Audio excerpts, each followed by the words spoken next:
This is John from the Wood Brothers Wrestling Podcast, and I'm going to look at Monday Night Raw from April 30th, 2018. Monday Night Raw kicked off this week from Montreal as the crowd booed the soul right out of Roman Reigns from the moment he came through the curtain to open the show. The big dog came down and complained about being the real Universal Champion, having actually beaten Brock Lesnar in the steel cage match at Greatest Royal Rumble. The Canadian crowd was finally given something to cheer for when Samoa Joe appeared on the big screen, reminding the big dog about the match at Backlash, reminding us all that there is a Backlash. When Joe finishes talking, Jinder Mahal arrived to challenge Roman, but was interrupted by Sami Zayn, who was also there to challenge Roman Reigns.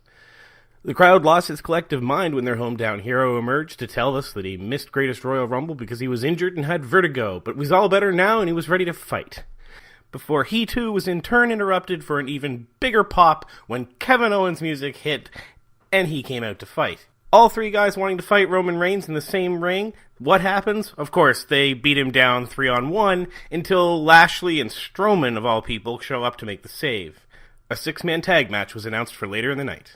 The next segment started with Elias the Drifter in the ring. "I truly am a gift," he told the crowd, really leaning into the character as they cheered wildly and chanted along with him. While Elias was singing, he was interrupted by Bobby Roode, and then a commercial break, and then later another ad during the match. This just kept getting interrupted, and it was really annoying. The bout itself ended oddly when Roode, who had been having trouble breathing throughout the match, had his throat, where throat equals chest, driven into a turnbuckle rod. Trainers and EMTs were called to tend to the glorious Gasper, while Elias casually grabbed a mic, announced himself the winner, and left smirking. Next up, the Authors of Pain squashed two local guys who somehow managed to get a pre-match promo and an entrance before reality set in and Occam and Razor did what it is that they do. After the match, the big men caught a promo that was loud and really difficult to understand. I couldn't tell if they were speaking another language, if they were speaking in English, or what they were trying to say. After that, we were told that The Miz would be fighting for the Intercontinental Championship with Seth Rollins at Backlash, and Rollins made his way to the ring. Turns out he wants to be a fighting champion, he tells the crowd, before Finn Balor's music interrupts him and he comes down to the ring with a challenge of his own, which Seth accepts. They're then interrupted by the Miztourage, who managed to suggest that they all join forces and form the Four Horsemen of the WWE. Can you guess what happened next? Of course you can, because right after Dallas and Axel were removed from the ring, Balor attacked Rollins. He tells the champ, "You need to keep your eyes on me if you want to keep that championship." A match is confirmed for later in the show. After the break, 5 hours of Greatest Royal Rumble and an hour of Monday Night Raw, we finally get a match from the women's division when Ruby Riott faces off against Sasha Banks. Interestingly, Renee Young interviewed Banks in the gorilla position, where the boss tells her that she's been trying to get into contact with Bayley and hasn't heard back, even though the Riott Squad are trying to take over.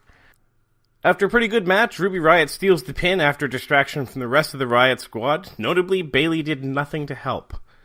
At the end of this match, before the break, we did manage to get a moment of bliss from Alexa Bliss, where she twists bullying stories about Nia Jax. This time, the WWE Raw Women's Champion had been bullying her at Disneyland. Titus O'Neil is up next in the first segment I think that's ever actually glorified a botch on a major pay-per-view. The promo, though, was interrupted by Baron Corbin because nothing says excitement like Titus Worldwide versus Baron Corbin. A weird-as-hell promo from the new tag champs told us that the duo is now officially known as the Leaders of Worlds and that they represent both the light and the darkness. The 6-man tag is up next. As advertised, it's Sami and Kevin teaming with Jinder Mahal against Braun, Bobby Lashley, and Roman Reigns. The crowd hated Reigns, loved Braun, and was fairly mediocre on Lashley. The match was good enough to give us all the feeling that all three heels belong at the top of the card, with the three guys on the other side of the match. But the match still ended pretty predictably when Braun Strowman hit a running power slam on Kevin Owens, handing the team of Canadians a hometown loss. Baron Corbin versus No Way Jose was up next. No Way Jose actually picked up the victory when Titus Worldwide came down, distracted Corbin with a pratfall on the ring apron, allowing Jose to pick up a roll-up victory. A women's match between Natalya and Mickie James with Ronda Rousey and Alexa Bliss in their corners is up after a quick recap of last week's incident involving the four women. Mickie sold an injured arm from last week, and Natalya focused on that area. After a distraction from Bliss, Rousey put on her angry face and chased the goddess around the ring, during which time Natalya locks in the sharpshooter for the win. Bliss, who had made it all the way up the ramp, was forced to scurry through the crowd as Nia Jax came through the curtain. The Raw champion then sized up the two women in the ring and raised their hands in victory. After yet another break, we were told that it will be Lashley and Strowman versus Sami and Kevin at Backlash, and then Cole reminds us for the 15th time tonight what a co-branded pay-per-view is. Thank you, Cole. What would we do without you? Before the start of the Intercontinental main event, we got a selfie promo from McIntyre and Ziggler. Drew does a great job of sounding like an absolute badass, while Ziggler seems more energized than he's been for a while. It's going to be exciting to see where they go with this. The Intercontinental title match between Balor and Rollins was up next, and it delivered exactly what you'd expect it to, and most importantly, what you would want it to. An amazing match with lots of back-and-forth action and absolutely stellar selling work from both guys. Although I'm going to say right now that Seth Rollins probably takes the best DDT I've ever seen. Throughout the match, Finn was constantly telling Rollins that he would have to fight to keep his championship. The high point of what was an excellent match had to be Rollins superplexing Balor from the top rope, attempting to roll through for another suplex, only to be countered by Balor into the Falcon Arrow. It was poetry. Unsurprisingly, in the go-home show to a pay-per-view where a title is defended, Raw ends with Rollins hitting the stomp for the win and heading out to face The Miz on Sunday.